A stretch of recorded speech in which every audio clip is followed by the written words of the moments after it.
Nama saya Kirana. Seorang wanita berusia di atas 30 tahun.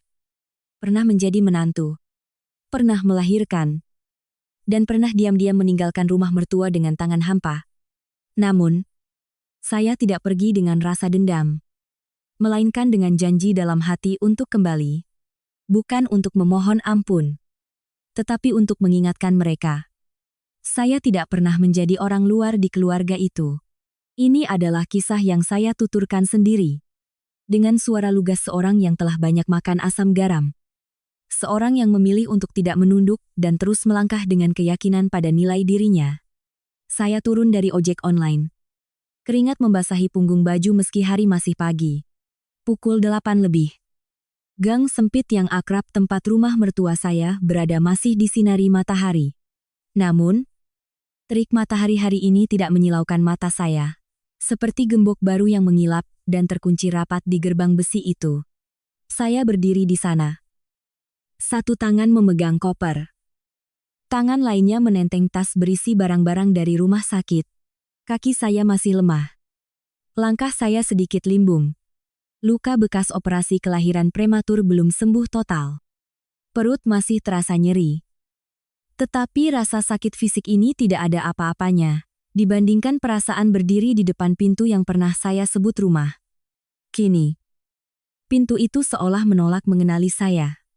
Gembok berkilauan itu terasa begitu dingin. Ini bukan gembok lama yang biasa saya gunakan setiap kali pergi ke pasar atau pulang terlambat menjemput keponakan. Ini gembok baru. Bahkan masih tertempel stiker garansi berwarna merah di sisinya. Jelas sekali seseorang baru saja menggantinya. Saya tertegun. Tidak ada yang memberitahu saya. Tidak ada pesan. Tidak ada pemberitahuan. Saya menekan bel sekali. 2 kali. Lalu berkali-kali. Dalam benak, saya masih mencoba berpikir positif. Mungkin ibu mengganti gembok demi keamanan.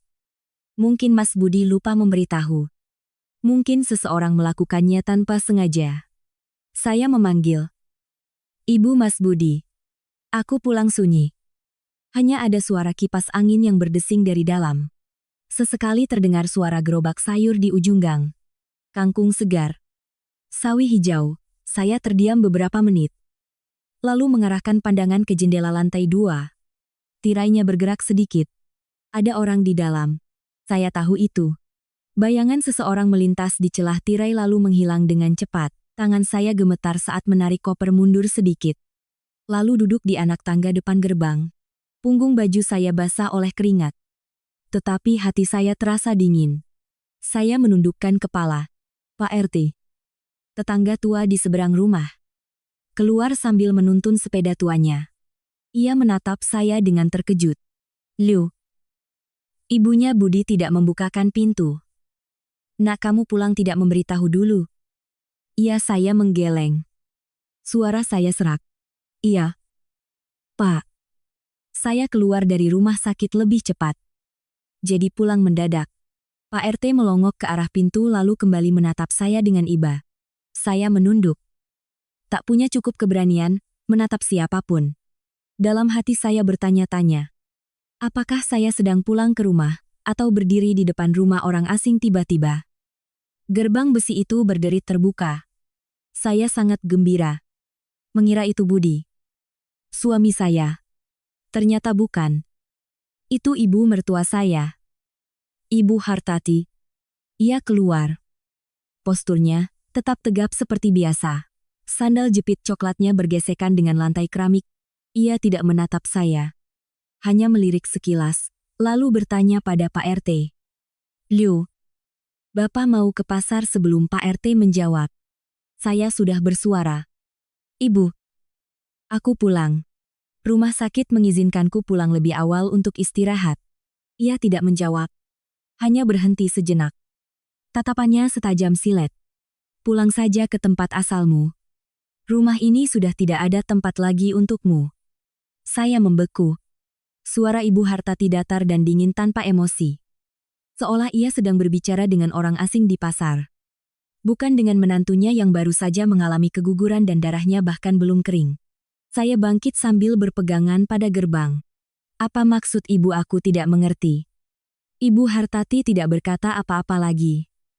Ia hanya berbalik masuk dan meninggalkan saya di sana. Dengan tangan yang masih memegang tas, saya terisak pelan. Tetapi tidak menangis. Hati saya perih. Tetapi pikiran saya masih berusaha memahami mengapa ia bersikap seperti itu. Saya tidak pernah membantahnya. Saya sudah berusaha menjadi menantu dan istri yang baik. Saya kehilangan anak saya belum genap 2 minggu. Tetapi ia bisa bersikap sedingin itu. Di balik pintu, saya melihat bayangan Budi melintas. Saya girang.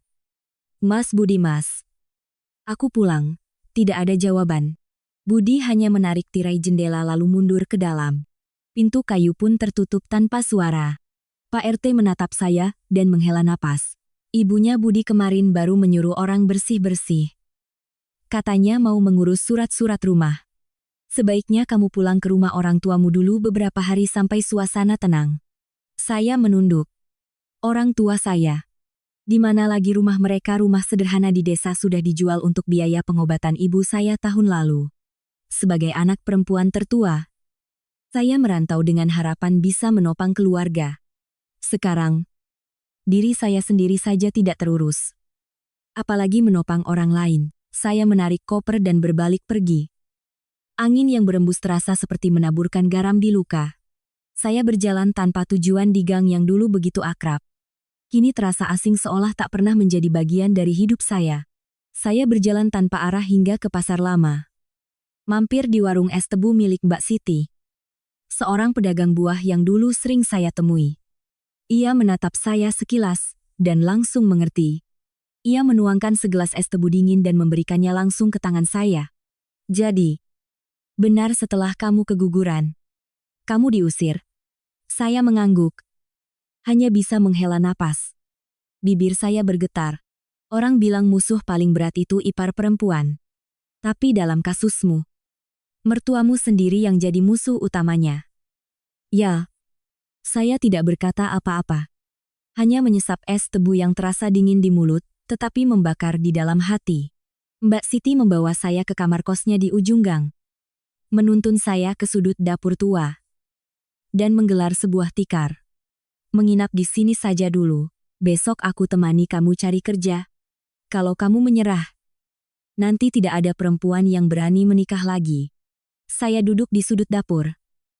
Mengeluarkan beberapa lembar hasil USG yang masih ada noda darah dan surat-surat rumah sakit yang belum sempat saya simpan. Angin masuk dari jendela, membuat selembar kertas terbang dan menyentuh kaki saya. Saya mengambilnya, merapikannya. Di kertas USG itu, tertulis dengan jelas janin meninggal dalam kandungan. Usia 32 minggu. Saya berbisik. Nah, ibu tidak bisa menjagamu. Tapi ibu akan menjaga diri ibu sendiri. Ibu tidak akan membiarkan orang lain menghapus nama ibu untuk kedua kalinya. Tidak dari sertifikat rumah. Tidak dari hati suami. Tidak dari rumah itu. Kamar kos itu luasnya tak sampai 16 meter persegi. Dindingnya mengelupas dan langit-langitnya punya beberapa bekas rembesan air. Mbak Siti tidur di sisi luar. Napasnya yang teratur terdengar di tengah keheningan. Sebuah bola lampu di tengah langit-langit memancarkan cahaya kuning redup ke lantai keramik tua. Saya berbaring di sisi dalam, membelakangi Mbak Siti. Mata saya terbuka lebar. Saya tidak bisa tidur. Badan saya masih sakit. Terutama perut bagian bawah di bekas luka operasi. Kaki saya bengkak karena obat. Lengan saya pegal karena menarik koper seharian. Saya menoleh ke sudut kamar tempat koper kecil, saya diletakkan. Satu-satunya barang yang menemani saya dari rumah sakit. Sepanjang hidup. Seorang wanita kembali ke rumah suaminya hanya dengan satu koper. Barang yang paling mudah ditendang keluar pintu. Saya mengambil ponsel. Membuka galeri foto. Foto USG janin yang buram muncul pertama kali. Wajah mungilnya sudah terbentuk jelas. Saya mengusap layar dengan jari seolah bisa menyentuh kulit anak saya. Foto kedua adalah foto pernikahan. Saya dan Budi berdiri berdampingan. Tangannya merangkul bahu saya. Senyumnya begitu cerah. Dulu, saya percaya senyum itu adalah jaminan kokoh bagi hidup saya. Sekarang, Hanya dengan sebuah gembok baru dan satu kalimat dingin. Semua itu terbelah. Tiba-tiba ponsel saya bergetar. Sebuah pesan dari Budi muncul. Jangan kembali lagi. Ibu tidak mengizinkan. Hanya 6 kata. Tetapi setiap kata seperti pisau yang mengiris hati saya. Saya menatap lekat-lekat pesan itu. Jantung saya berdebar kencang. Bukan karena terkejut. Tetapi karena pedih. Budi. Orang yang pernah menggenggam tangan saya saat masuk ruang bersalin. Yang pernah berlinang air mata berkata. Aku takut. Takut kehilangan kalian berdua. Kini hanya berani mengirim pesan singkat tanpa penjelasan. Tanpa setetes pun rasa. Saya mengetik balasan. Lalu, aku dan anak kita ini dianggap apa di rumah itu? Mas tanda telah dibaca muncul. Tetapi setelah itu hanya keheningan. Tidak ada balasan. Tidak ada permintaan maaf. Tidak ada sepatah kata pun. Saya meletakkan ponsel dan menghadap ke dinding. Tenggorokan saya tercekat. Tidak menangis. Air mata saya sudah habis. Bayangan-bayangan masa lalu melintas di kepala. Meja makan untuk 6 orang. 5 kursi kayu yang kokoh. Dan 1 kursi plastik lipat tempat saya duduk. Kursinya lebih rendah dan goyang. Dulu saya pikir ibu mertua akan segera menggantinya dengan yang baru. Tetapi kemudian ia berkata, orang yang datang belakangan. Ia duduk di belakang. Saya tertawa kecil saat itu. Mengira ia bercanda. Sekarang saya mengerti. Saya selalu menjadi orang luar. Yang hanya diizinkan menumpang duduk di mejanya. Kata-kata Mbak Siti kemarin sore kembali terngiang. Kamu pikir tinggal bersama berarti punya tempat di rumah itu. Kamu selamanya hanya orang asing yang diizinkan menumpang. Mbak Siti benar. Saya tidak pernah punya tempat di rumah mertua. Tidak pernah dipanggil dengan sebutan yang utuh. Menantu. Istri. Ibu dari anak yang tak sempat lahir. Tetapi bagi mereka, saya hanyalah perempuan itu. Pagi berikutnya, saya bangun lebih awal dan ikut Mbak Siti ke pasar. Pasar Wonokromo di Surabaya berbau ikan segar dan kangkung layu. Dipenuhi suara orang tawar-menawar. Saya mengenakan celemek. Membantu Mbak Siti membersihkan lapaknya. Tangan saya gemetar. Tetapi hati saya mantap. Di tengah debu dan kebisingan. Saya sadar, jika saya membiarkan diri saya hanyut, saya akan kehilangan segalanya.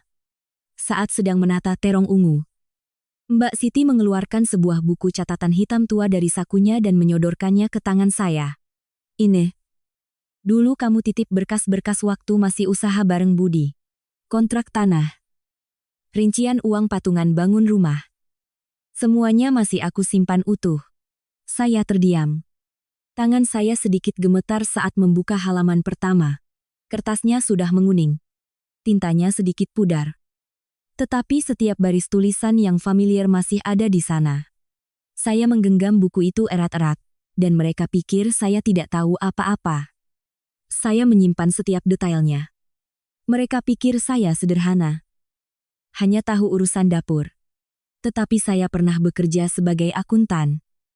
Pernah memegang pembukuan. Pernah punya tanda tangan yang mengesahkan setiap transaksi. Malam itu, setelah membantu Mbak Siti beres-beres, saya duduk sendirian di sudut kamar. Membuka kembali setiap lembar kertas dalam buku catatan tua itu. Ada bukti transfer, kwitansi pembelian bahan bangunan, dan daftar uang tunai yang saya berikan kepada Budi. Di lembar terakhir tertulis jelas disetujui. Kirana. 30 juta transfer. 70 juta tunai. Di bawahnya ada tanda tangan Budi yang asal-asalan. Saya menatap lekat-lekat tinta biru itu. Bukan untuk menyalahkan, tetapi untuk menegaskan bahwa saya tidak pergi dengan tangan hampa. Saya punya bukti. Punya jejak. Punya hak. Saya bergumam lirih. Aku mungkin bisa diusir dari pintu. Tapi jangan pikir aku lupa apa saja yang sudah kuberikan untuk rumah itu. Saya duduk bersimpuh di lantai. Buku catatan hitam itu ada di pangkuan saya. Kepala saya tertunduk. Tetapi mata saya masih menatap tajam tanda tangan Budi yang asal-asalan di halaman terakhir. Nama yang begitu akrab itu kini terasa begitu asing dan dingin. Hati saya nyeri. Ada sesuatu yang naik ke tenggorokan. Bukan air mata, melainkan campuran perasaan marah, pahit, dan terhina. Saya tidak tahu harus menyebutnya apa. Yang saya tahu, saya tidak mau lagi bersabar. Mereka pikir saya lugu. Mereka pikir saya pendiam, penurut, dan jarang berdebat karena saya bodoh. Tetapi mereka lupa. Saya tidak bodoh. Saya hanya memilih diam. Saya diam saat disingkirkan dari dapur. Diam saat dijelek-jelekkan di belakang. Bahkan diam saat melihat suami saya perlahan menarik diri dari pernikahan ini. Seolah menarik kaki dari lumpur hisap agar sepatunya tidak semakin kotor. Dulu saya adalah istri yang disayang. Awal menjadi menantu. Ibu mertua tidak seketus sekarang.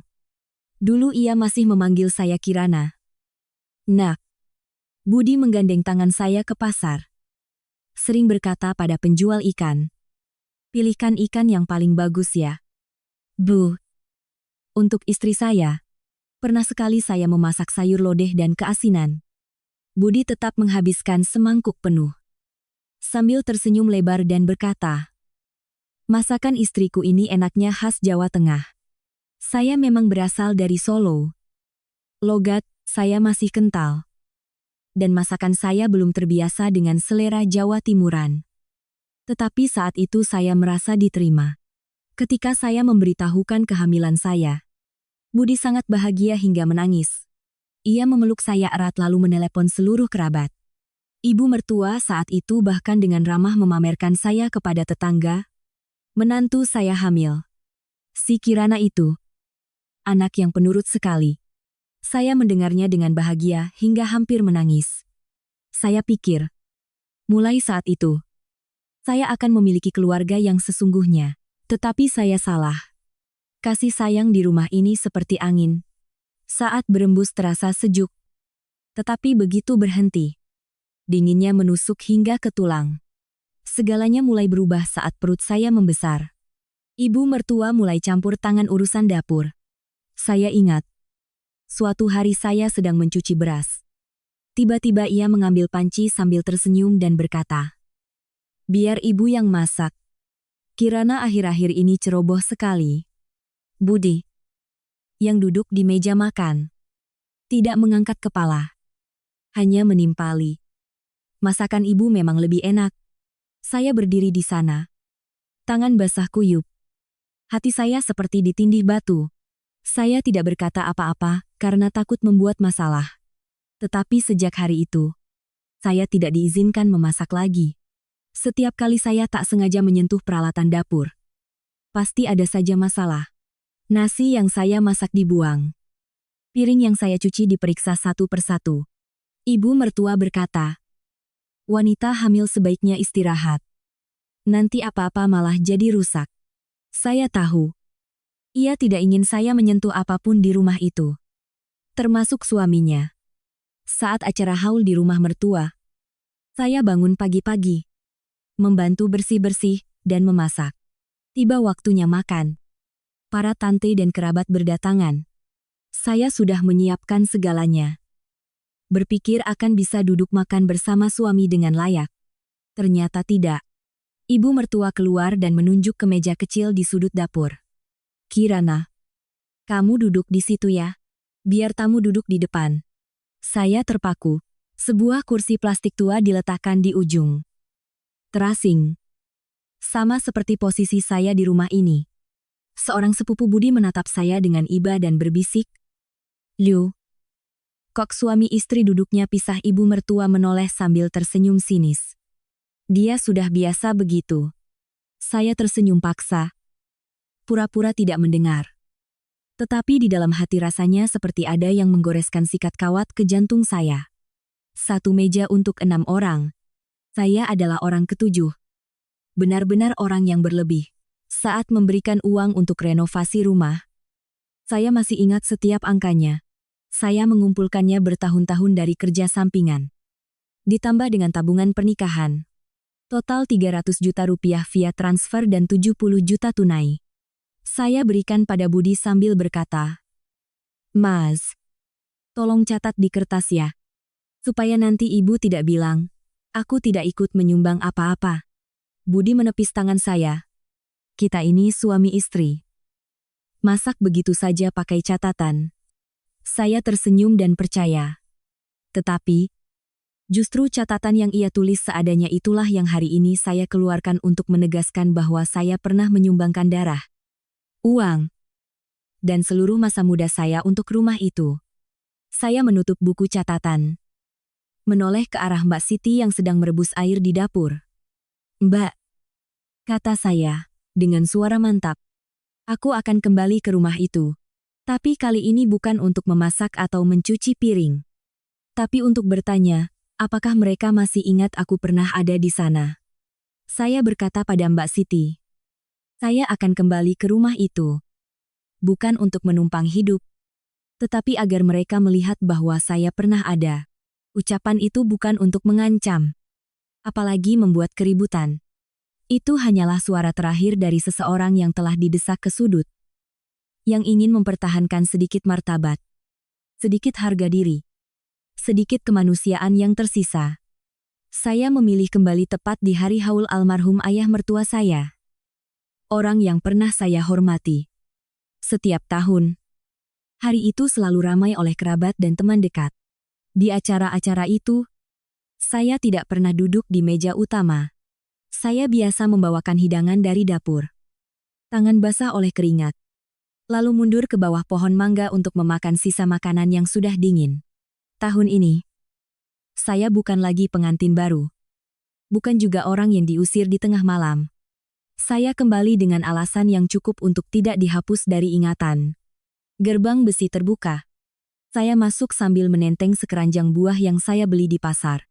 Bisik-bisik di halaman langsung terdengar. Liu, buat apa dia kembali lagi, masih punya muka juga dia? Saya pura-pura tidak mendengar. Kepala saya tegak. Dapur masih mengepulkan asap. Aroma opor ayam yang khas tercium, bercampur dengan bau pedas dari sambal. Aroma khas hari haul ibu mertua saya. Aroma itu pernah membuat saya ngidam saat awal kehamilan. Tetapi sekarang terasa begitu asing. Saya langsung menuju meja tempat foto almarhum ayah mertua. Meletakkan buah-buahan dengan rapi. Menyalakan sebatang dupa, dan menatap fotonya. Saya berbisik. Bapak. Saya Kirana. Orang yang pernah memanggil bapak-bapak. Yang pernah merawat bapak di bulan-bulan terakhir hidup bapak. Jika hari ini saya salah, semoga bapak mengerti. Saya hanya ingin menuntut pengakuan atas keberadaan saya. Tidak ada yang menyuruh saya menyiapkan piring. Tidak ada yang menanyakan di mana saya akan duduk. Tidak ada yang menyebut nama saya dalam daftar keluarga yang mendoakan. Saya berdiri tegap di tengah halaman. Menyapu pandangan ke semua orang. Satu persatu dari mereka. Membuang muka. Seolah saya adalah bayangan. Saat hidangan utama disajikan dan semua orang sudah duduk, saya melangkah maju mencari tempat kosong. Ibu mertua saya, Ibu Hartati, bersuara pelan seperti angin. Kursinya sudah habis. Di sana ada kursi lipat. Nah, saya menoleh ke arah yang ia tunjuk. Benar. Kursi plastik hijau yang setiap tahun saya duduki. Letaknya di bawah pohon mangga tua. Catnya sudah mengelupas.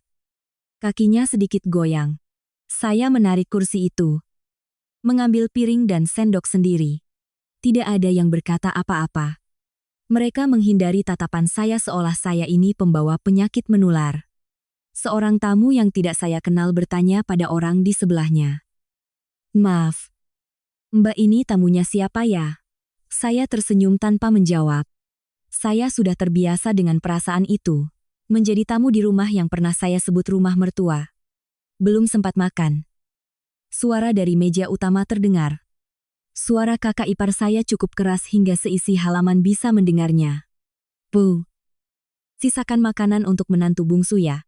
Kalau yang itu, biarkan saja. Nanti dia bisa makan di luar. Saya bangkit. Kali ini tidak lagi diam. Saya berkata cukup keras agar semua orang mendengar. Mbak bilang, yang itu ke saya ini istri sah Budi. Ibu dari anak yang seharusnya sedang dirawat di inkubator. Nama saya ada di kartu keluarga. Saya punya buku nikah. Dan saya ikut menyumbang uang untuk membangun rumah yang sedang Mbak duduki ini. Ibu Hartati menggebrak meja. Jangan teriak-teriak di rumah ini. Menantu yang tahu diri tidak akan membuat rumah tangga jadi kacau begini. Saya tertawa. Tawa paling tulus dalam beberapa bulan terakhir. Kacau karena saya. Atau karena keberadaan seorang menantu yang tahu terlalu banyak dan melihat terlalu jelas. Saya meninggalkan meja makan dan melangkah ke halaman. Hari sudah sore. Sinar matahari menembus sela-sela daun mangga, menciptakan bayangan di dinding. Saya menatap kembali rumah itu sekali lagi. Rumah yang pernah saya bersihkan hingga larut malam. Tempat saya mencuci piring tanpa mengeluh. Tempat saya tersenyum getir di tengah cemoohan. Berapa kali saya keluar masuk rumah ini tanpa suara seperti bayangan. Tanpa ada yang peduli. Saat hendak pergi, Ibu Hani, seorang kader PKK dari kelurahan, mendekati saya dan berbisik. Mbak Kirana, saya lihat nama Mbak masih ada di data kependudukan sementara di sini. Kalau Mbak butuh bantuan untuk mengurus hak kepemilikan atau hak lainnya, saya bisa bantu. Saya mengangguk. Terima kasih. Hati saya terasa tenang secara aneh. Tidak perlu bertengkar.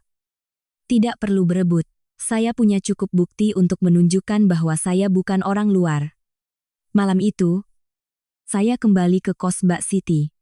Ia sudah memasakkan semangkuk bubur ikan untuk saya. Saya makan dalam diam. Lalu membuka map berkas lama. Di dalamnya ada kwitansi pembelian material, bukti transfer, dan selembar kertas bertanda tangan dengan tulisan yang jelas kepala keluarga Budi Pratama. Nama istri Kirana Dewi. Saya menatap lekat-lekat tulisan itu. Seolah menatap kembali diri saya sendiri. Seseorang yang pernah benar-benar ada. Pernah mencintai. Pernah percaya.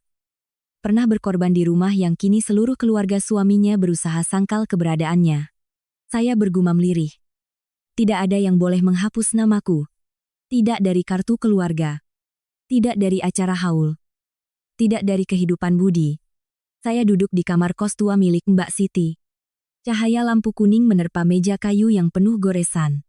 Di hadapan saya, selembar kertas dengan tulisan Kirana Dewi tercetak jelas.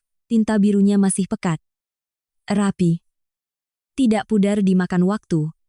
Di bawahnya, ada tanda tangan Budi dan persetujuan dari Ibu Hartati. Saya menatapnya lama, bukan karena rindu, tetapi karena ingin menanamkannya dalam ingatan. Pernah ada suatu masa saya berada di rumah itu bukan hanya sebagai istri, tetapi juga dengan uang, tenaga, dan kehormatan saya. Pada acara haul kemarin, tidak ada yang menyebut nama saya. Tidak ada yang mengajak saya makan bersama. Tidak ada yang ingat saya pernah ikut mengangkat batu bata saat renovasi rumah. Pernah begadang semalaman merawat suami yang demam. Mereka pikir saya akan selamanya bungkam. Selamanya menunduk. Selamanya menerima. Tetapi mereka lupa. Saya tidak pernah sebodoh itu.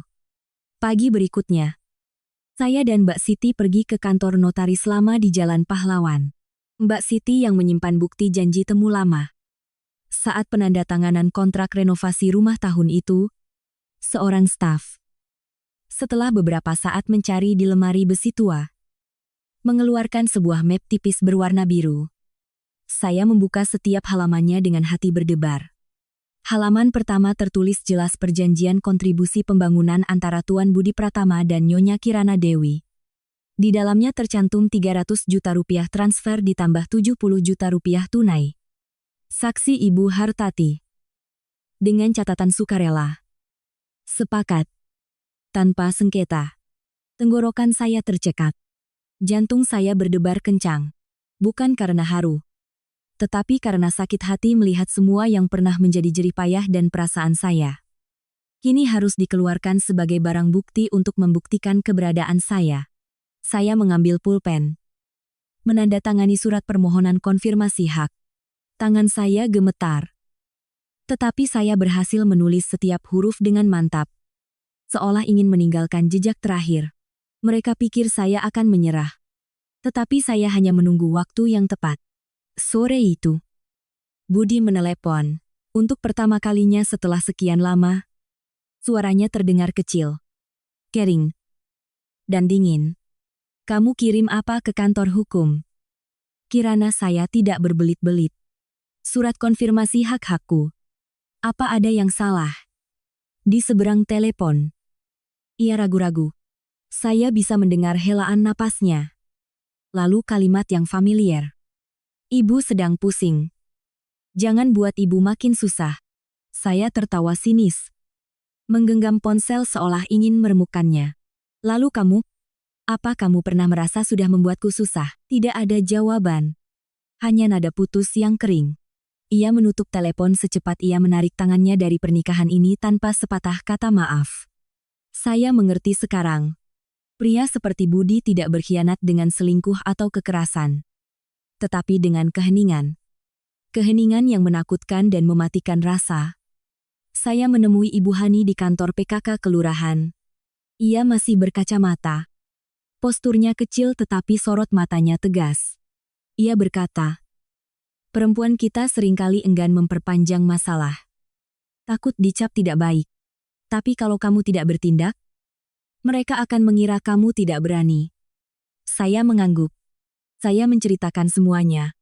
Dari hari saya diusir. Dicoret dari acara keluarga. Hingga pesan singkat tanpa jiwa dari Budi. Ibu Hani tidak terkejut. Hanya mengangguk, lalu memberikan saya sebuah formulir. Permohonan verifikasi harta bersama yang belum dibagi. Jika kamu benar-benar ingin menuntut kembali martabatmu, inilah saatnya. Kali ini, saya menandatanganinya tanpa gemetar. Bukan karena saya lebih kuat. Tetapi karena saya sudah terlalu terbiasa menjaga diri di tengah gelombang badai dalam keluarga yang tidak pernah menjadi milik saya. Keesokan harinya, saya pergi ke kantor kelurahan untuk memeriksa kembali kartu keluarga. Petugas memeriksa catatannya lalu berkata, nama Ibu Kirana Dewi sudah dihapus dari kakak sejak tanggal sekian. Dengan persetujuan dari kepala keluarga, Bapak Budi Pratama, saya melangkah keluar dari kantor. Langit mulai gerimis. Tidak deras, tetapi cukup untuk membasahi bahu baju saya. Nama saya pernah tercetak di akta kelahiran anak saya yang telah tiada. Pernah ada di kontrak renovasi rumah. Kini telah hilang dari kartu keluarga secara sah. Saya tersenyum. Tidak sesakit yang saya bayangkan. Mungkin rasa sakit itu sudah membatu. Sekarang, saya tidak butuh mereka untuk mengingat saya. Saya hanya perlu membuktikan bahwa saya tidak pernah menjadi orang luar. Malam itu, Mbak Siti pulang ke kos dengan tas hitam tuanya. Ia mengaduk-aduk isi tasnya, dan mengeluarkan selembar kertas lecek. Dulu kamu pernah titip ini. Baru ketemu lagi waktu aku beres-beres lapak. Saya membukanya. Ternyata fotokopian buku tabungan lama. Nama penyetor Kirana Dewi. Jumlah 230 juta rupiah. Catatan. Untuk pembangunan rumah pihak suami. Saya menggigit bibir. Melipat kertas itu kembali dengan tatapan mantap. Jika mereka menyangkal saya akan menggunakan tanda tangan mereka sendiri untuk membuktikan bahwa saya tidak pernah menjadi orang luar. Saya menatap lekat-lekat fotokopian buku tabungan yang baru saja diberikan Mbak Siti. Tangan saya sedikit gemetar. Tetapi tatapan saya tajam. Nama saya tertera di sana. Kirana Dewi. Tercetak jelas di samping tujuan penggunaan pembangunan rumah suami. Kalimat sederhana yang menyimpan seluruh perjalanan hidup saya. Saya pernah mencurahkan seluruh hati dan tenaga untuk tempat yang kini tak seorang pun memanggil saya dengan sebutan keluarga. Orang bisa mengambil segalanya dari saya, rumah, status, kepercayaan. Tapi mereka lupa. Saya tidak pernah melepaskan ingatan. Dan ingatan adalah sesuatu yang tidak bisa dirampas selama kita masih hidup. Keesokan harinya, saya mengenakan kemeja putih dan celana bahan gelap.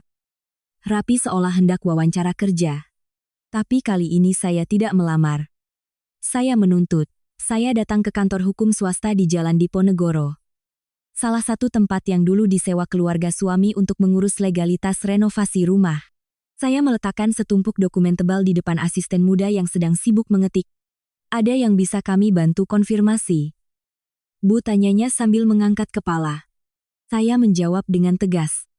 Kata demi kata. Saya butuh hukum mengkonfirmasi bahwa saya bukan orang luar di dalam rumah itu.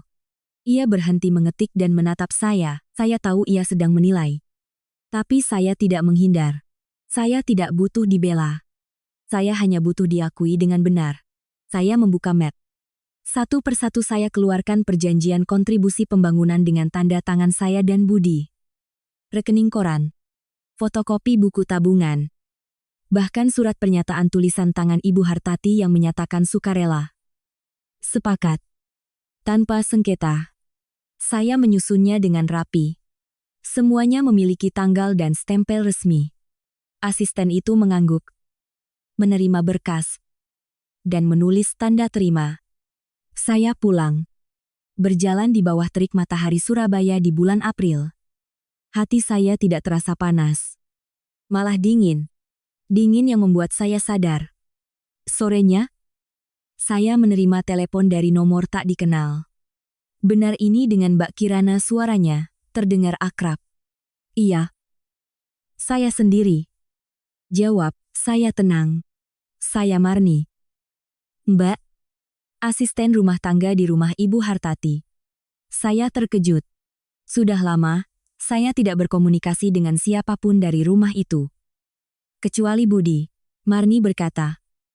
Waktu itu saya beres-beres lemari tua di kamar. Ada ponsel lama. Di dalamnya masih tersimpan rekaman suara. Waktu Ibu Hartati bicara dengan tetangga sebelah. Saya rasa, saya tidak boleh menyimpannya lagi. Ia mengirimkan file rekaman itu melalui WhatsApp. Saya membukanya. Anak itu. Kalau dia bertanya, bilang saja surat-surat lama sudah hilang. Kalau dia macam-macam, kasih saja dia sedikit uang biar diam. Yang penting jangan sampai dia bikin masalah besar. Suara Ibu Hartati terdengar begitu jelas. Setiap kata diucapkan tanpa ragu. Saya tersenyum tanpa suara. Hanya sudut bibir saya yang terangkat. Mereka pikir saya ini siapa, seorang menantu yang diusir dan akan terus menangis. Mereka tidak tahu. Apa yang mereka kira telah hilang. Kini kembali di saat yang tepat. Seperti tamparan atas penghinaan mereka. Malamnya, Budi menelepon. Ibu sedang sakit. Jangan bikin masalah lagi. Suaranya lirih. Begitu akrab hingga membuat saya ingin menangis. Tapi saya tidak menangis lagi. Saya menjawab. Sakit. Atau takut ia diam. Saya melanjutkan. Kamu pernah menandatangani persetujuan untuk menghapus namaku dari kartu keluarga. Kan? Setelah hening sejenak. Ia berkata. Ibu bilang kamu sudah tidak mau tinggal bersama lagi. Saya memotong. Tidak mau tinggal bersama bukan berarti kamu berhak menghapusku dari segalanya seperti barang kedaluarsa. Saya menutup telepon. Tidak perlu kata-kata lagi. Untuk pertama kalinya setelah berbulan-bulan. Saya mengatakan apa yang saya inginkan. Jelas. Tanpa suara tinggi. Tetapi setiap kata setajam pisau. Pagi berikutnya. Saya membawa formulir yang sudah diisi. Melangkah ke kantor PKK kelurahan tempat saya dulu terdaftar. Ibu Hani menyambut saya di gerbang dan membawa saya masuk. Kamu sudah yakin, tanyanya. Menatap saya lekat-lekat. Saya mengangguk. Saya tidak punya apa-apa lagi untuk hilang. Ibu Hani mengambil pulpen. Saya menandatangani formulir permohonan penilaian aset bersama. Tinta biru mengalir lancar. Setiap goresan sejelas darah dari luka yang sudah mengering, tapi belum sembuh. Malam itu, saya menerima pesan dari nomor tak dikenal. Sebaiknya Anda berhenti sebelum semuanya terbongkar. Saya menatap pesan itu dengan tenang. Tidak gemetar. Tidak terkejut. Saya membalas. Justru karena semuanya akan terbongkar. Saya tidak bisa berhenti. Pesan ancaman agar saya berhenti tidak membuat saya takut seperti yang mereka harapkan. Sebaliknya. Itu seperti menyiram bensin ke api yang selama ini membara di hati saya. Saya duduk tegap di tengah malam. Membuka kembali berkas-berkas. Merapikan dokumen di dalam tas kain. Saya tahu satu hal. Orang hanya mengancam mereka yang ditakuti. Dan orang lemah tidak akan pernah menerima pesan semacam itu. Pagi berikutnya, saya mengenakan gamis biru pucat. Rambut disanggul rapi. Tangan menenteng map berisi berkas. Saya datang ke rumah mantan mertua. Hari ini adalah acara haul keluarga besar mereka. Keluarga Hartono.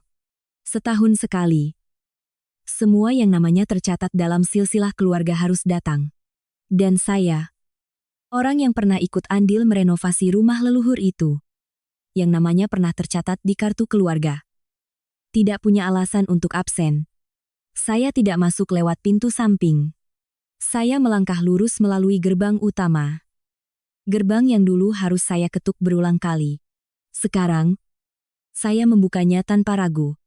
Di tangan saya ada berkas yang tersusun rapi, beserta cetakan transkrip rekaman suara Ibu Hartati, mantan ibu mertua saya. Semua mata tertuju pada saya. Ibu Hartati yang sedang menuang teh. Tangannya berhenti di udara. Ia menatap saya tanpa berkedip. Saya menunduk. Menyapa semua orang dengan sopan. Layaknya menantu tertua. Lalu saya menarik kursi. Bukan kursi plastik di bawah pohon mangga, tetapi kursi tepat di sebelah Ibu Hartati. Kakak ipar saya melirik sinis. Suaranya tajam. Untuk apa kamu ke sini? Acara keluarga bukan untuk sembarang orang. Saya tidak langsung menjawab. Saya mengeluarkan lembar pertama dari tumpukan berkas. Memberikannya kepada Pak De Bambang. Kerabat yang paling dihormati. Tolong dibaca. Pak De, ini surat keterangan kepemilikan bersama atas rumah ini. Lengkap dengan stempel notaris. Pak De Bambang mengenakan kacamatanya. Membaca lembar demi lembar dengan saksama. Begitu beliau meletakkan kertas itu di meja, saya menyalakan ponsel dan memutar rekaman suara. Suara Ibu Hartati menggema jelas. Kalau dia bertanya, bilang saja surat-surat lama sudah hilang. Paling banter. Kasih saja dia sedikit uang biar diam. Seluruh meja makan hening. Suara sendok yang jatuh ke piring terdengar nyaring. Semua mata kini tertuju pada Ibu Hartati. Beberapa orang diam-diam membuang muka. Yang lain menatap saya seolah baru pertama kali menyadari keberadaan saya. Budi, mantan suami saya, angkat bicara. Kirana, tindakanmu ini sama saja menaruh arang di wajah ibu. Saya menoleh padanya tanpa gentar. Mas diam saja saat ibumu menghapus namaku dari kartu keluarga. Dari foto pernikahan. Bahkan dari meja makan. Kenapa sekarang saat aku menuntut kebenaran? Mas bilang aku keterlaluan. Saya bangkit. Menatap setiap orang di sekeliling meja. Dulu saya diam karena saya pikir harus menjaga nama baik keluarga suami. Tapi setelah diusir dari rumah saat baru saja keguguran, saya sadar. Diam tidak melindungi siapapun. Hanya membuat orang jahat merasa aman. Tidak ada yang membantah. Tidak ada yang berdebat. Rumah yang biasanya riuh dengan tawa dan canda, kini sunyi senyap. Acara makan hari itu adalah pertama kalinya saya duduk di meja utama. Tetapi juga terakhir kalinya, saya membutuhkan sebuah kursi untuk membuktikan posisi saya. Setelah makan, saat semua orang mulai beranjak, Pak De Bambang mendekati saya. Ia menggenggam tangan saya pelan. Matanya menatap lurus. Dulu Pak De tidak percaya kamu benar. Pak De pikir kamu melebih-lebihkan. Tapi setelah mendengar rekaman ini, Pak De tahu kamu tidak pernah salah. Itu bukan sekadar jabat tangan. Itu adalah pengakuan. Permintaan maaf tanpa kata dari seseorang yang pernah menjauhi saya seolah saya adalah aib. Saya mengangguk tanpa berkata apa-apa. Hati saya terasa ringan, seolah baru saja melepaskan beban berat. Sore itu, dalam perjalanan pulang, saya mampir di tempat fotokopi di ujung gang. Mbak, tolong cetak berkas ini 5 rangkap ya, kata saya, sambil meletakkan tumpukan dokumen, pakai kertas yang paling bagus. Pemiliknya terkejut. Banyak sekali. Neng mau menuntut orang ya, saya tersenyum. Bukan. Mbak, saya mau persiapan rapat umum pemegang saham di perusahaan mantan suami. Saya baru saja mengambil tumpukan dokumen terakhir dari mesin fotokopi di ujung gang. 5 set berkas. Masing-masing setebal hampir 200 halaman. Setiap lembar kertas adalah kepingan kecil dari kebenaran rekening koran. Perjanjian. Surat pengesahan notaris. Saya menyusun setiap set. Menjepitnya dengan rapi. Lalu duduk diam. Tangan saya dengan tenang mengetuk-ngetuk meja plastik. Bukan irama jantung, melainkan irama untuk mengembalikan semua yang pernah direnggut. Irama ketegasan dari seorang wanita yang telah memutuskan untuk tidak menoleh ke belakang lagi. Pukul 9 pagi besok. Rapat umum pemegang saham RUPS perusahaan keluarga mantan suami. Dan saya akan datang tepat waktu. Aula pertemuan di lantai 2 perusahaan keluarga Hartono pagi itu penuh sesak, para pemegang saham mengenakan setelan jas rapi. Bisik-bisik pelan menyebar di sepanjang meja berbentuk U. Saya masuk tepat saat seseorang hendak memulai pidato. Tidak ada yang menghentikan saya. Mungkin karena saya mengenakan gaun kerja dan membawa papan nama pemegang saham. Sesuatu yang hanya diberikan kepada mereka yang memiliki hak suara.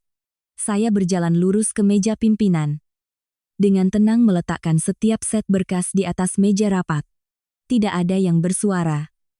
Hanya ada suara kertas dibolak-balik. Suara pulpen jatuh. Dan keterkejutan yang terpancar di setiap wajah yang familiar. Budi bangkit lebih dulu. Matanya menatap saya seolah baru pertama kali melihat seseorang yang ia kira telah lenyap. Ibu Hartati. Mantan mertua saya. Pukat pasi. Tangannya menyentuh kursi seolah mencari pegangan. Saya bersuara dengan tegas. Saya, Kirana Dewi, mewakili pihak pembeli, telah menyelesaikan seluruh prosedur pengalihan saham dari kelompok pemegang saham minoritas. Total saham yang saat ini saya miliki mencapai 62% dari hak suara. Semua orang mulai gaduh. Beberapa pemegang saham berbisik satu sama lain. Seseorang angkat bicara. Apa Anda serius? Saya mengangguk. Mulai saat ini, saya adalah pemegang saham pengendali di perusahaan ini. Keheningan menyelimuti ruangan seperti debu tebal. Saya melanjutkan. Membuka berkas kedua. Menampilkannya di proyektor. Selama 2 tahun terakhir, rekening perusahaan menunjukkan banyak pengeluaran tidak wajar. Termasuk biaya pribadi atas nama dana representasi internal. Pihak yang menyetujui Bapak Budi Pratama. Pihak yang turut memeriksa Ibu Hartati. Seorang pemegang saham senior. Pak Wijoyo. Berdiri. Apa Anda punya bukti? Saya menoleh padanya. Tanpa berkedip. Semuanya telah dikonfirmasi oleh auditor independen.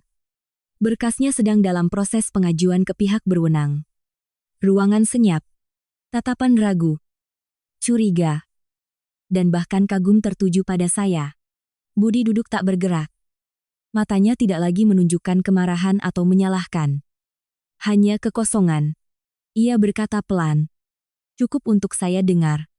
Kamu melakukan ini untuk balas dendam. Kan saya tidak menatapnya. Saya menjawab dengan nada yang sama tenang. Tidak. Aku tidak melakukan ini untuk balas dendam. Aku hanya ingin semua orang tahu bahwa seorang wanita yang diusir dari rumah setelah keguguran juga bisa bangkit. Juga bisa duduk di sini. Dan tidak ada yang boleh meremehkannya. Ibu Hartati gemetar. Tangannya mencengkeram kursi. Saya tidak menoleh padanya. Saya hanya mengingatkan. Ibu pernah mengganti kunci rumah untuk mengusir saya. Hari ini, saya melakukan hal sebaliknya. Tetapi dengan cara yang paling legal. Saya menandatangani surat perintah pengalihan manajemen. Pengumuman resmi dikirimkan kepada seluruh pemegang saham. Seluruh jajaran pimpinan akan dinonaktifkan sementara selama 30 hari untuk audit internal. Dalam daftar nonaktif, tidak ada nama Budi. Tidak ada nama Ibu Hartati. Mereka tidak lagi punya kuasa apapun di sini. Dan saya tidak lagi berutang apapun pada mereka. Saya melangkah keluar dari ruang rapat. Bahu saya tegak. Kepala saya tegak. Tidak ada yang berani menghalangi saya. Tidak ada satupun yang memanggil saya kembali. Sore itu, saya kembali ke kamar kos kecil yang lama. Namun bersih. Saya berdiri di depan sudut meja. di mana foto pernikahan kami yang miring masih tergantung. Saya menurunkannya, memasukkannya ke dalam kardus, dan menutupnya dengan hati-hati. Tanpa air mata, tanpa penyesalan. Saat sedang berkemas, ponsel saya berdering. Pesan dari seorang teman lama. Rina. Teman kuliah dulu. Kirana. Aku punya rumah kecil di perumahan lama. Kalau kamu butuh tempat untuk memulai lagi, aku siap bantu. Saya menatap pesan itu. Tangan saya menggenggam erat ponsel. Mata saya tertumbuk pada bayangan diri saya di cermin kecil yang tergantung di pintu. Itu saya. Tapi bukan lagi orang yang pernah berdiri di depan gerbang rumah mertua menangis karena diusir. Saya tersenyum. Berbisik pelan. Benar. Aku butuh tempat untuk memulai lagi. Bukan untuk kembali. Setelah rups, saya tidak kembali ke kamar kos. Sebaliknya, saya mampir ke kantor polisi. Tempat saya sudah menyiapkan semua dokumen yang diperlukan beberapa hari sebelumnya. Saya menyerahkan langsung laporan dugaan penyimpangan keuangan perusahaan keluarga mantan suami kepada petugas. Tanpa gemetar, tanpa ragu. Seorang wanita mungkin pernah menangis karena diusir dari rumah setelah keguguran. Tetapi tidak ada yang berhak memaksanya diam selamanya. 2 hari kemudian, saya menerima pemberitahuan dari polisi bahwa laporan saya telah diterima dan penyelidikan awal dimulai. Berita ini menyebar lebih cepat dari yang saya duga. Grup WhatsApp keluarga besar. Dari kerabat inti hingga menantu jauh. Mulai ramai. Ibu Hartati mendengar kabar itu, jatuh pingsan di halaman belakang dan harus dilarikan ke rumah sakit. Dokter mendiagnosisnya syok psikologis dan tekanan darah tinggi. Tapi saya tahu, syok itu bukan karena laporan polisi, melainkan karena ia tidak pernah menyangka menantu yang pernah ia usir berani melangkah sejauh ini. Budi tidak berkata apa-apa. Tetapi pengacaranya menelepon saya. Ibu Kirana, saya mewakili Bapak Budi. Saya berharap Ibu bisa menarik laporan. Jika penyelidikan dilanjutkan, konsekuensi hukumnya akan berdampak pada seluruh keluarga, terutama Ibu Hartati yang sudah sepuh. Saya menjawab dengan suara lembut namun tegas. Saya tidak ingin ada yang dipenjara, tapi saya ingin seluruh keluarga itu, terutama mereka yang pernah menganggap saya tak lebih dari barang rongsokan, mengerti bahwa diam pun ada harganya. 3 hari kemudian, di media sosial mulai beredar rekaman suara dari Rup S. Sebuah akun anonim dengan foto profil bunga jeruk Bali mengunggah potongan rekaman pendek. Suara Ibu Hartati terdengar jelas. Kasih saja dia sedikit uang biar diam. Kurang dari 1 jam. Banyak akun membagikannya kembali. Komentar membanjir. Ada yang simpati. Ada yang sinis. Ada yang membela. Tetapi mayoritas berpihak pada saya. Akun anonim lain bahkan mengunggah foto rincian pengeluaran dana perusahaan untuk ulang tahun cucu Ibu Hartati. Sebuah hadiah, senilai 130 juta rupiah, yang dicatat sebagai biaya komunikasi internal. Saya tidak berkomentar apa-apa di media sosial. Tidak menjawab pesan dari wartawan. Saya hanya diam. Tapi kali ini, diam bukan karena takut, melainkan karena saya tahu, kebenaran telah berbicara dengan sendirinya. Ibu Hani dari PKK menelepon keesokan paginya. Suaranya penuh haru. Ibu Hartati sudah mengajukan pengunduran diri dari jabatannya di PKK. Katanya ia ingin tenang. Saya hanya menjawab. Terkadang, ketenangan adalah cara untuk mengakui kesalahan. Siangnya, seorang paman dari pihak Budi menelepon. Meminta bertemu. Dulu, dialah orang pertama yang membuang muka saat saya pulang setelah diusir. Ia berkata dengan suara berat. Paman salah. Nak, dulu semua orang pikir kamu tidak bisa berbuat apa-apa. Saya tersenyum tipis. Tanpa dendam. Itu wajar. Paman. Karena orang sering meremehkan daya tahan seorang perempuan. Badai di media sosial baru saja reda. Badai lain muncul di internal perusahaan keluarga Budi. Beberapa mitra bisnis menyatakan menghentikan kerjasama setelah skandal keuangan terungkap. Budi panik. Tetapi sebagai pemegang saham yang manajemennya dinonaktifkan, ia tidak bisa menandatangani apapun. Pinjaman besar di bank, yang dulu dijamin atas nama saya dan Budi, jatuh tempo. Tidak ada seorang pun di keluarganya yang mau bertanggung jawab. Rekening perusahaan dibekukan sementara oleh bank. Saya menerima email dari bank. Dari Ibu Rina. Orang yang mengenal saya sejak saya masih sering datang ke bank untuk menyetor cicilan uang pembangunan rumah. Ibu Kirana. Apakah ibu masih bersedia bertindak sebagai penjamin bersama untuk menyelesaikan utang ini? Atau kami serahkan kasus ini ke jalur hukum? Saya mengetik balasan. Saya sudah membayar bagian saya dengan darah, air mata, dan seorang anak yang tak sempat lahir. Sekarang giliran mereka membayar sisanya. Malam itu, saat saya dan Mbak Siti sedang beres-beres lapak di ujung gang, seorang wanita tua datang. Usianya sekitar 60 tahun. Mengenakan daster sederhana. Tangannya memegang map plastik berisi dokumen tua. Ia berkata, "Anda Mbak Kirana ya, saya Marni. Dulu bekerja di rumah Ibu Hartati. Ada hal lama yang perlu saya sampaikan tentang sertifikat rumah." Saya menatapnya. Matanya sudah keruh dimakan usia, tapi masih menyimpan seberkas cahaya aneh. Saya mempersilakannya masuk dan menjawab dengan lembut. Terkadang, hal lama justru lebih berharga dari masa kini. Di sudut jendela yang menghadap ke halaman, wanita asing itu duduk dengan canggung di hadapan saya. Rambutnya beruban. Matanya yang termenung terus menatap cangkir teh yang mengepulkan uap perlahan. Ia berkata pelan, "Dulu saya menyimpan satu set sertifikat tanah lama untuk Ibu Hartati. Setelah beres-beres rumah 3 tahun lalu. Sepertinya beliau takut ada orang yang menemukannya. Jadi saya bawa ke tempat fotokopi untuk membuat salinan. Saya simpan saja. Tidak berani bilang siapa-siapa." Saya menggenggam cangkir porselen. Rasa dinginnya menjalar ke punggung. Bukan takut, tapi merasa semakin dekat dengan kebenaran yang harus diungkap. Cahaya lampu kuning di ruang tamu kecil itu bergetar. Saya menatapnya lekat-lekat. Tidak ada dendam.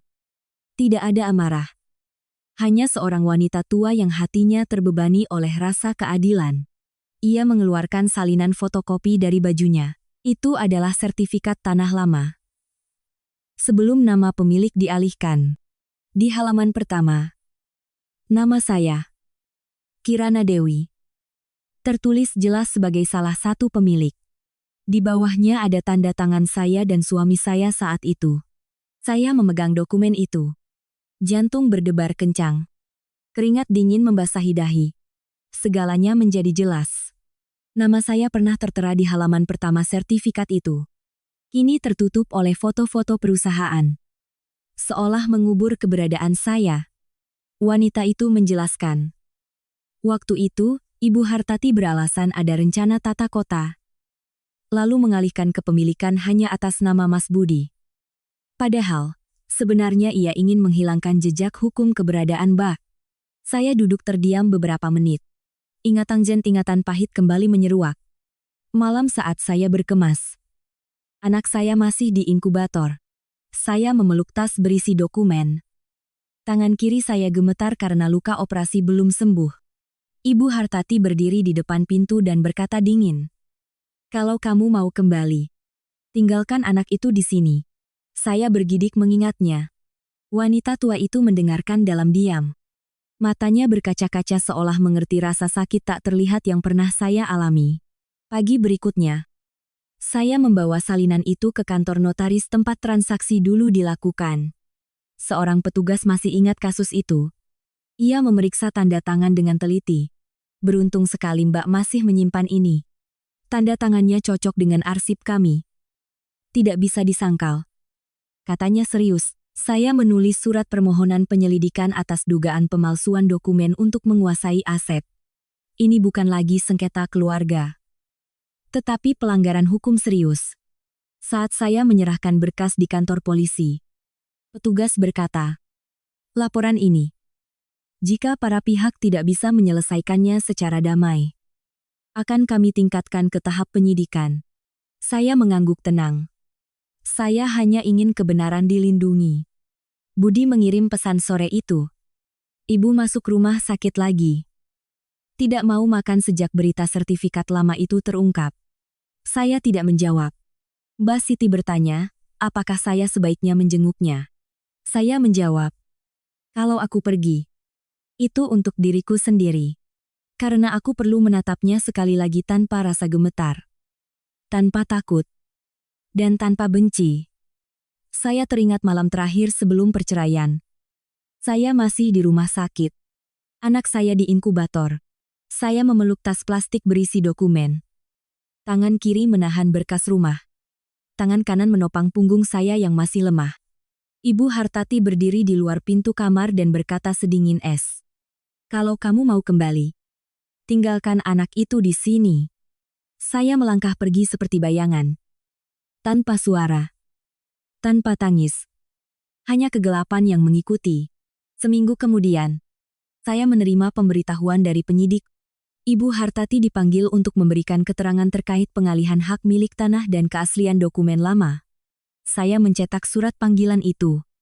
Meletakkannya di meja rapat Dewan Direksi perusahaan. Judulnya terpampang jelas di tengah kertas. Dugaan pemalsuan dokumen tanah. Nama yang terlibat Hartati. Saya meletakkannya di antara berkas-berkas lain. Menatapnya lama. Lalu tersenyum dalam hati. Inilah kekuatan yang sesungguhnya. Kebenaran yang dihargai oleh hukum. Surat panggilan untuk Ibu Hartati saya cetak. Dengan bingkai merah yang jelas. Diletakkan rapi di tengah meja rapat Dewan Direksi. Nama Hartati terpampang di tengah dokumen.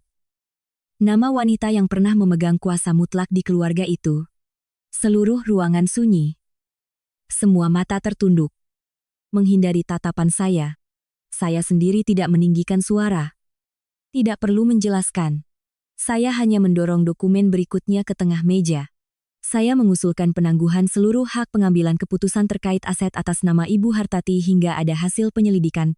Sore harinya, saya berada di kantor polisi sebagai pelapor. Bukan lagi sebagai korban tanpa nama dan tanpa bukti. Melainkan sebagai seorang wanita yang membawa salinan lengkap sertifikat tanah asli. Surat pengesahan notaris. Dokumen keuangan. Rekaman suara. Dan bahkan kartu keluarga lama yang masih mencantumkan nama saya. Penyidiknya seorang pria berusia sekitar 50 tahun. Serius dan teliti. Ia bertanya, Ibu ingin kasus ini diproses seperti apa? Saya menjawab tegas.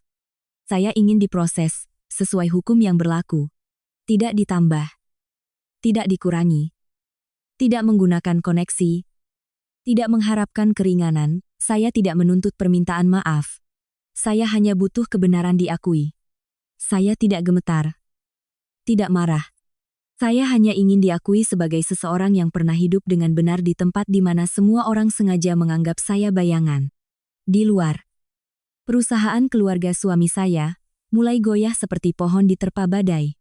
Bank Mitra langsung menghentikan pencairan pinjaman begitu sengketa aset internal terungkap.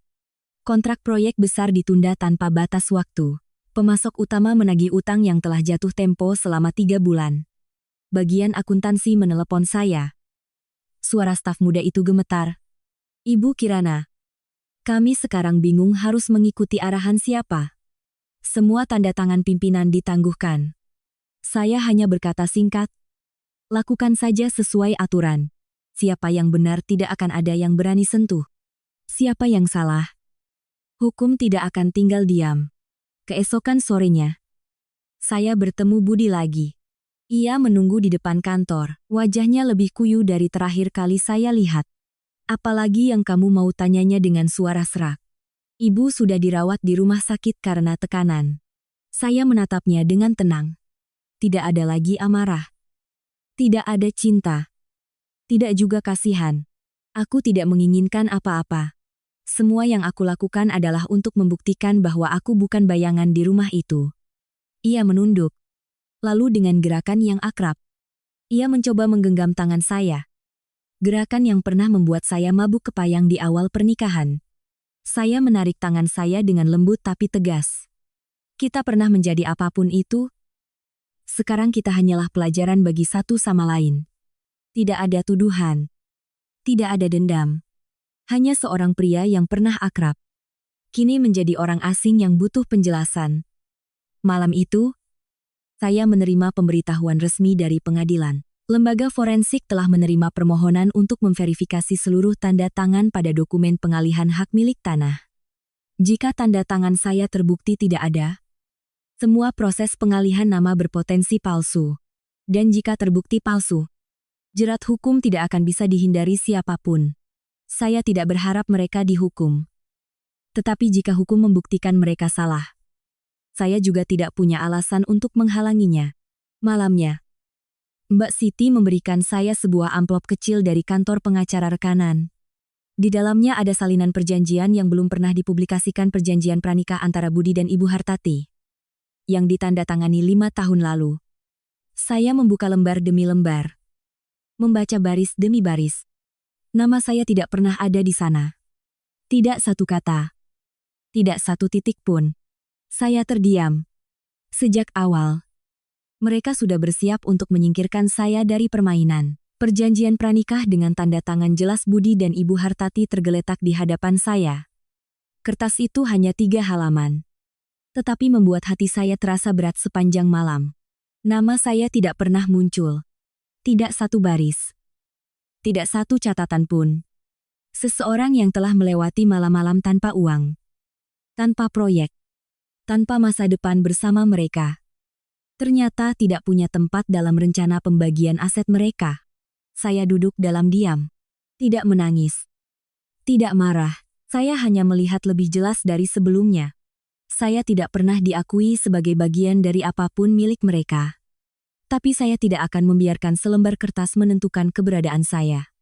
Saya akan membuat orang-orang yang menandatangani kertas itu membacanya kembali. Kali ini di bawah sorotan hukum.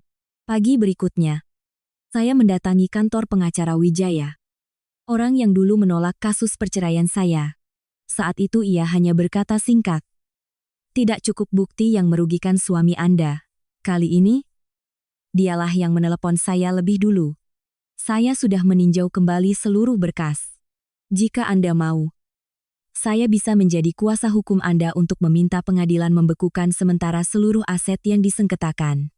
Saya menatapnya dengan tenang. Kali ini saya tidak mewakili korban. Saya mewakili seseorang yang pernah disingkirkan dari setiap rapat keluarga.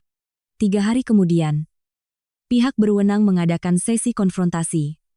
Saya, Budi, Ibu Hartati, dan seorang notaris dari tahun itu hadir. Meja konfrontasi terasa dingin. Kursi besi berderit setiap kali ada yang bergerak. Tapi saya duduk tegak, menatap setiap orang dengan tenang.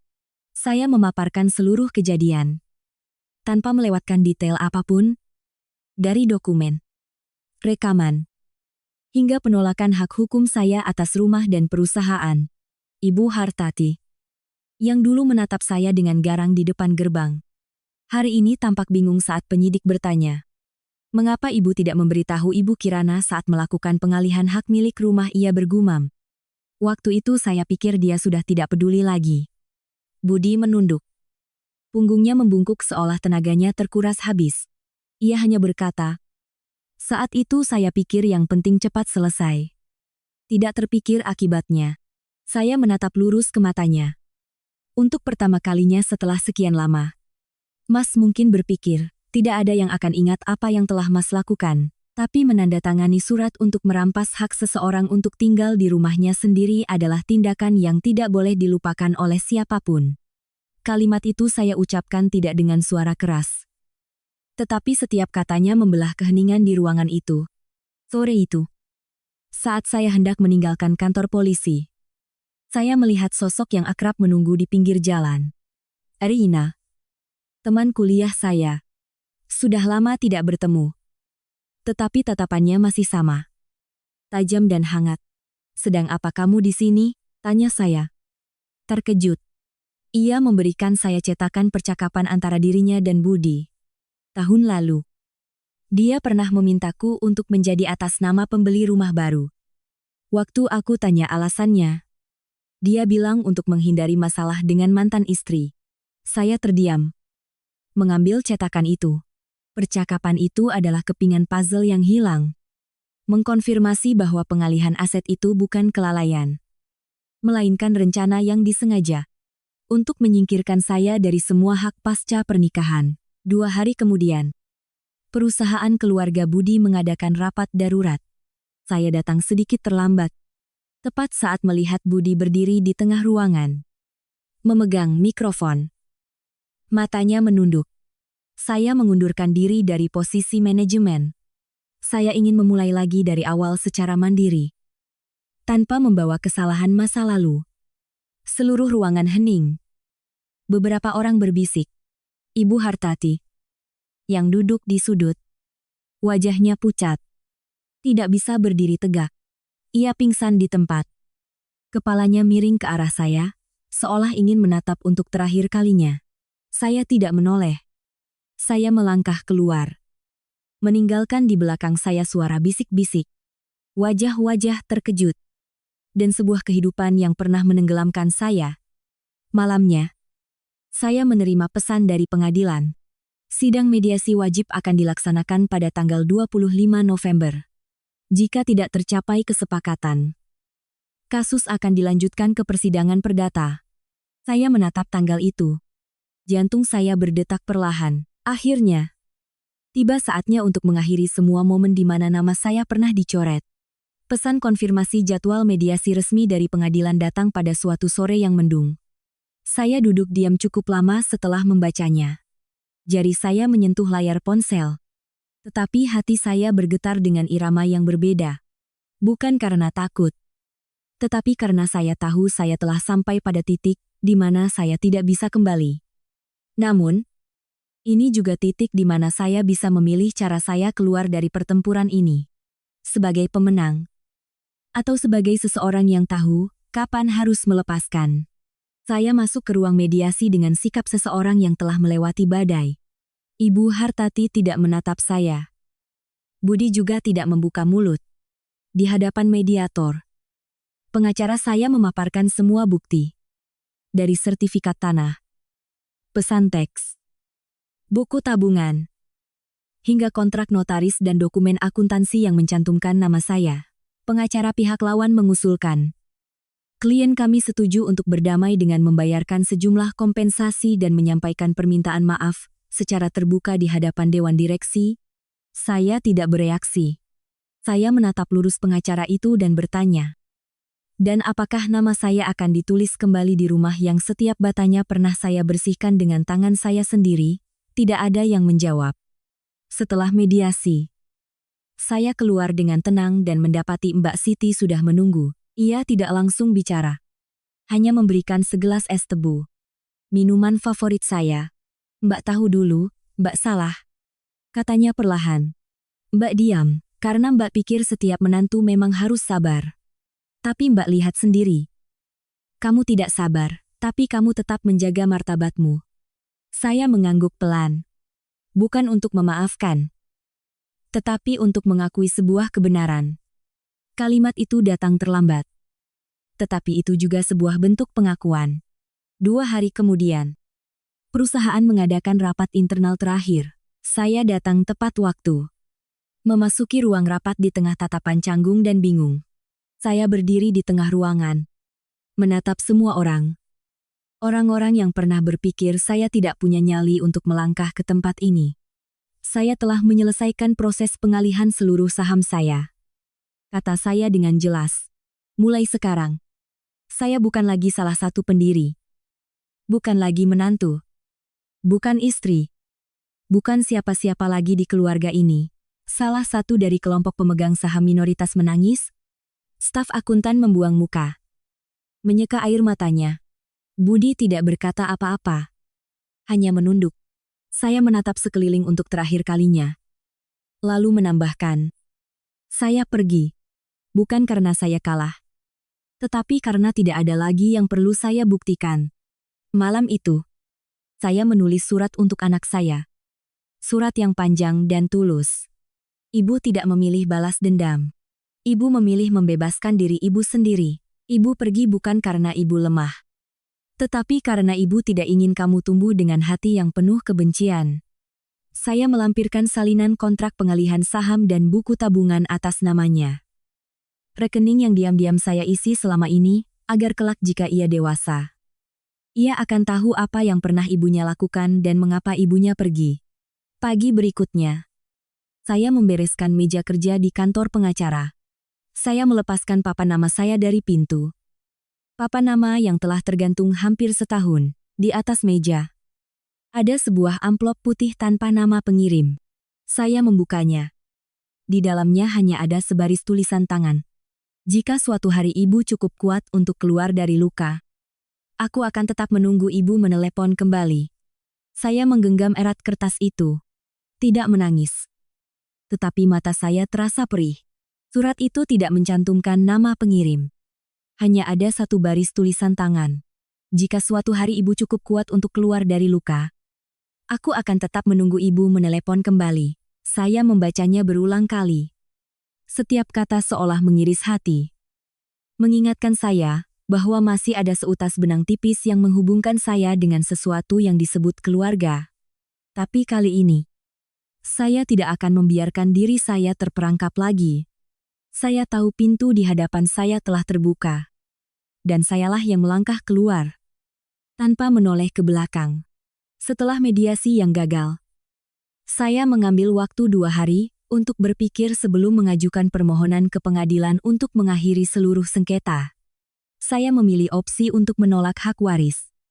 Melepaskan semua bagian terkait aset keluarga suami. Sebagai ganti dari kebebasan hukum sepenuhnya. Saya teringat kata-kata Ibu Hani. Memaafkan bukan karena mereka pantas dimaafkan, tetapi karena kamu perlu hidup dengan ringan. Saya duduk menulis surat permohonan. Tangan saya tidak gemetar. Hati saya tenang. Itulah pertama kalinya saya memilih meninggalkan pertempuran yang sedang saya menangkan. Karena saya tidak lagi butuh pembuktian. Suatu sore yang sejuk, saya berdiri di depan gerbang sekolah dasar, tempat anak saya belajar. Saya tidak memanggil. Tidak ingin mengganggu. Hanya menatapnya dari kejauhan di balik pagar besi. Anak itu keluar. Menenteng tas sekolah. Matanya celingukan. Saya hendak berbalik pergi. Tiba-tiba matanya berhenti pada saya. Kami saling menatap.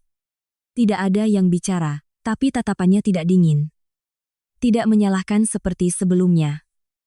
Hanya tatapan yang damai. Seolah ia menunggu saya mengucapkan kalimat yang akrab. Ibu di sini. Saya tidak mengatakannya. Hanya mengangguk pelan lalu berbalik. Saya tidak ingin menangis. Saya ingin menyimpan momen itu sebagai kenangan terindah tentang apa yang disebut cinta ibu dan anak. Malam berikutnya, Budi menelepon. Suaranya terdengar lelah. Ibu terkena stroke ringan. Bisakah kamu datang menjenguk? Saya menjawab dengan suara yang tetap lembut. Anak Mas masih ada. Keluarga masih ada. Tapi saya bukan lagi bagian dari sana. Saya menutup telepon. Tidak sakit. Tidak menyesal. Hanya merasa damai. Mungkin kelegaan sejati datang saat kita berhenti di waktu yang tepat. Bukan saat seseorang memohon. Saya pindah ke sebuah apartemen kecil di pinggir kota. Dengan balkon yang disinari matahari pagi. Ada pot kaktus kecil yang saya beli saat ke supermarket. Setiap pagi saya membuat kopi. Menyalakan musik lembut. Membaca buku. Lalu bekerja dari rumah. Tidak mewah. Tidak berlebih. Tapi ini adalah kehidupan yang saya ciptakan sendiri. Saya menulis di buku harian wanita yang pernah dianggap berlebih. Kini menjadi orang yang memilih apa yang pantas dipertahankan, dan apa yang harus dilepaskan. Tidak ada lagi yang memanggil saya istri Budi. Tidak ada yang memanggil saya menantu Ibu Hartati. Saya adalah Kirana. Seutuhnya. Suatu sore saat hujan. Ketika sedang menyiram tanaman di balkon, saya menerima undangan yang dikirim kurir dari perusahaan lama. Tempat mantan suami saya pernah menjadi direktur. Undangan itu dicetak di atas kertas tebal berwarna abu-abu dengan bingkai perak mewah. Di dalamnya tertulis, dengan hormat mengundang Ibu Kirana Dewi, untuk menghadiri acara serah terima jabatan Dewan Direksi sebagai pendiri kehormatan. Saya duduk terdiam. Tangan saya mengusap pelan nama saya yang tercetak di kertas. Beberapa kata itu, dulu adalah hal yang saya impikan. Sekarang, menjadi sesuatu yang saya tidak yakin masih saya inginkan. Saya tertawa kecil. Bukan sinis, melainkan tawa untuk diri saya sendiri. Seseorang yang pernah dipaksa keluar dari permainan, kini diundang kembali sebagai pendiri kehormatan. Tapi pertanyaannya, apakah saya perlu kembali? Undangan dari perusahaan lama masih tergeletak di atas meja. Saya sudah melihatnya 3 kali dalam 2 hari. Setiap kali tatapan saya menjadi semakin tenang. Pagi ini, saya mengambil undangan itu dan memasukkannya ke laci meja kerja. Bukan karena saya masih marah, tetapi karena saya sudah cukup damai untuk tidak perlu kembali ke tempat yang pernah mengikat saya dengan status tanpa jiwa menantu. Saya membuka laptop dan mengetik email singkat. Terima kasih atas undangannya. Saya menghargai niat baik ini dan berharap perusahaan terus berkembang. Namun, dengan segala hormat, saya tidak dapat hadir karena saya telah memilih jalan hidup yang berbeda. Di baris terakhir, saya menulis, saya adalah masa lalu, dan masa lalu sebaiknya tidak tersesat di tempat di mana hati saya tidak lagi berada. Tidak ada yang membalas email itu. Tetapi saya tahu keheningan itu adalah konfirmasi yang paling jelas. Saya bukan lagi bayangan menyedihkan seperti dulu. Saya menulis surat untuk anak saya. Tidak panjang. Tidak berbunga-bunga. Nah, jika suatu hari ibu bukan lagi seorang istri atau menantu, ibu akan tetap menjadi ibumu. Ibu tidak perlu bertemu sekarang. Ibu hanya berharap kamu tumbuh dewasa dan mengerti bahwa martabat bukanlah sesuatu yang diberikan orang lain, melainkan sesuatu yang kita jaga sendiri. Saya melampirkan beberapa foto kecil, termasuk apartemen tempat saya tinggal. Sudut dapur dengan stiker dinding bertuliskan home dan pot tanaman kecil yang pernah ia sirami saat berusia 3 tahun. Saya tidak berharap ia membalas. Tetapi saya ingin menanam benih kebaikan. Berharap suatu hari akan tumbuh menjadi pemahaman. Budi menelepon. Suaranya masih sama, tetapi tidak lagi angkuh. Bolehkah aku menemuimu untuk terakhir kalinya, tanyanya. Saya setuju. Bertemu di sebuah kafe kecil di gang dekat kos lama. Ia datang tepat waktu. Saya bertanya lebih dulu. Apa kabarmu? Ia mengangguk. Lalu dengan ragu berkata, aku tidak memintamu kembali. Aku hanya ingin tahu, apa kamu masih marah pada ibu? Saya tersenyum tipis. Tidak, karena aku sudah memaafkan diriku sendiri sebelum menunggu permintaan maaf darinya. Saya menatapnya. Pria yang pernah berbagi ranjang, yang pernah menggenggam tangan saya ke rumah sakit, yang pernah berdiri di belakang ibunya untuk mendorong saya keluar rumah. Sekarang, ia hanyalah sebuah pelajaran lama. Saya tidak lagi sedih. Tidak juga kasihan. Saya hanya tahu saya sudah berjalan jauh dari masa lalu. Malam itu, saya menghadiri pertemuan dengan ibu-ibu PKK. Saya menandatangani proposal untuk membuka kelas keterampilan hidup gratis bagi para ibu tunggal. Mereka yang pernah mengalami kekerasan, perceraian, atau kehilangan hak asuh anak. Saya membagikan perjalanan hidup saya. Bukan sebagai contoh, tetapi untuk membuktikan bahwa kegelapan itu nyata. Tetapi melangkah keluar darinya juga nyata. Seorang gadis muda berdiri. Matanya masih berkaca-kaca. Mbak. Saya tidak menyangka akan melihat Mbak tersenyum seperti ini. Saya menjawab. Tentu saja. Dick, hanya saja. Aku tidak lagi tersenyum di dalam rumah orang lain. Seluruh ruangan bertepuk tangan. Tetapi saya hanya menatap langit-langit dengan tenang. Hati saya terasa sangat ringan. Minggu malam, saya menerima pesan dari seorang pengacara baru. Apakah ibu tertarik untuk membuka usaha sendiri? Ada investor yang berminat. Tetapi hanya jika ibu yang menjadi pemiliknya. Saya membuka file yang dilampirkan. Di bagian atas dokumen tertulis dengan huruf tebal penanggung jawab hukum, Kirana Dewi. Saya tersenyum. Bukan karena terkejut, tetapi karena untuk pertama kalinya dalam hidup, status yang menyertai saya tidak datang dari pemberian orang lain, melainkan dari diri saya sendiri, yang menuliskannya untuk hidup saya. Di hadapan saya ada berkas perusahaan pertama yang menyandang nama saya. Logonya sederhana. Surat izin usahanya masih beraroma tinta baru. Saya duduk di sana untuk waktu yang sangat lama. Tidak membuka laptop. Tidak menulis apapun lagi. Hanya menatap baris tulisan penanggung jawab hukum Kirana Dewi. Jika suatu hari seseorang bertanya kepada saya bagaimana saya bisa sampai di titik ini, mungkin saya hanya akan tersenyum dan menjawab, saya hanyalah seseorang yang pernah diusir ke jalanan dan memilih untuk tidak berjalan dengan kepala tertunduk. Saya menyewa satu lantai kecil di sebuah ruko yang tenang di pinggir kota. Mengubahnya menjadi kantor konsultasi hukum untuk para ibu tunggal dan mereka yang diperlakukan tidak adil dalam pernikahan. Tidak ada papan nama yang megah. Hanya sebuah papan kayu kecil di depan pintu dengan tulisan, "Kita tidak lemah. Kita hanya terlalu lama dibungkam." Orang pertama yang masuk adalah seorang gadis muda menggendong bayinya. Matanya tampak lelah. Saya melihatnya seolah melihat cerminan diri saya beberapa bulan yang lalu. Kami tidak langsung berbicara. Saya hanya menuangkan segelas air dan menunggunya.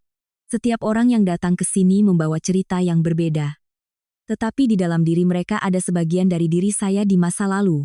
Saya menyambut mereka bukan sebagai pengacara, tetapi sebagai seseorang yang pernah melewati kegelapan itu. Malam itu, telepon berdering dari nomor tak dikenal. Saya mengangkatnya. Suara seorang anak laki-laki terdengar sedikit gemetar. "Ibu, aku menang juara 3 lomba cerdas cermat." Guru memanggil orang tua untuk datang mengambil piala. "Ibu bisa datang." Saya tertegun. Jantung saya berhenti berdetak sejenak. Lalu saya menggenggam erat telepon dan menjawab pelan. "Ibu akan datang. Tapi bukan agar orang lain melihat ibu sudah diterima kembali. Ibu datang karena ibu tidak pernah meninggalkan posisi sebagai seorang ibu." Saya menutup telepon. Mata saya perih. Tetapi perih yang lembut seperti angin yang meniup luka lama yang mulai sembuh. Suatu hari, Mbak Siti datang membawakan sebuah surat.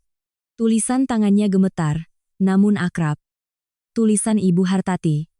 "Ibu tahu mengusirmu adalah kesalahan. Tapi bagaimana cara ibu memperbaikinya? Ibu sudah tidak sehat lagi. Jika bisa, ibu ingin bertemu denganmu sekali." Saya melipat surat itu dan memasukkannya ke laci. Bukan karena saya masih marah, tetapi karena saya telah memilih untuk melanjutkan hidup. Tidak membiarkan masa lalu mengganggu masa kini. Saya diundang menjadi pembicara dalam sebuah seminar bertajuk Perempuan Pasca Perceraian Bukan Sebuah Kegagalan. Saya menceritakan kembali perjalanan saya. Tanpa amarah. Tanpa menyalahkan. Hanya kebenaran. Saya berkata, Anda bisa diusir dari sebuah rumah. Sebuah kamar. Sebuah meja makan. Tetapi tidak ada yang bisa mengusir Anda dari hak untuk hidup dengan terhormat. Seluruh ruangan hening. Lalu bertepuk tangan. Tapi saya tidak tersenyum karena tepuk tangan itu. Saya tersenyum untuk diri saya sendiri. Orang yang pernah menunduk, kini berani berdiri tegak. Malamnya, saya kembali ke apartemen kecil saya. Menyalakan lampu. Dan masuk. Anak saya sedang duduk belajar. Melihat saya. Ia mengangkat kepala dan tersenyum. Saya meletakkan tas. Mengeluarkan kunci dari dompet. Kunci dari rumah ini. Meletakkannya di atas meja dan berkata pelan. Rumah yang dulu mengunci ibu di luar. Tetapi ibu belajar cara membangun tempat lain. Tempat di mana ibu adalah pemiliknya. Tempat di mana ibu tidak akan pernah perlu meminta izin siapapun untuk masuk. Saya berjalan ke dapur. Menuangkan segelas air. Di belakang saya, anak saya masih menyalin pelajaran. Suaranya lirih seperti angin. Bu, besok jangan lupa datang ke sekolah lebih pagi ya, kata Bu Guru. Acaranya mulai tepat jam 7. Saya mengangguk. Tersenyum. Tidak ada lagi mimpi yang tertunda. Karena akhirnya, saya telah hidup sesuai dengan nilai sejati diri saya. Setelah melewati semua yang telah terjadi, kini, ketika saya duduk sendirian di ruang kecil milik saya tidak lagi merasa menjadi orang yang tertinggal. Hari di mana saya didorong keluar dari pintu rumah mertua adalah hari di mana saya belajar satu hal: nilai seorang wanita tidak terletak pada apakah ia dipertahankan, melainkan pada kemampuannya untuk tetap berjalan dengan kepala tegak meski telah diusir. Saya dulu berpikir diam adalah cara menjaga keharmonisan. Tetapi ternyata, terkadang justru keheningan yang membuat kita diremehkan dan dianggap orang luar. Wanita tidak perlu berteriak agar didengar. Tidak juga perlu menjadi keras agar dihormati. Kekuatan terbesar terkadang terletak pada pemahaman dan memilih waktu yang tepat untuk bersuara. Saya tidak membalas dendam. Saya hanya melanjutkan hidup. Hidup dengan cara di mana saya tidak lagi membutuhkan permintaan maaf dari siapapun untuk bisa memaafkan diri sendiri.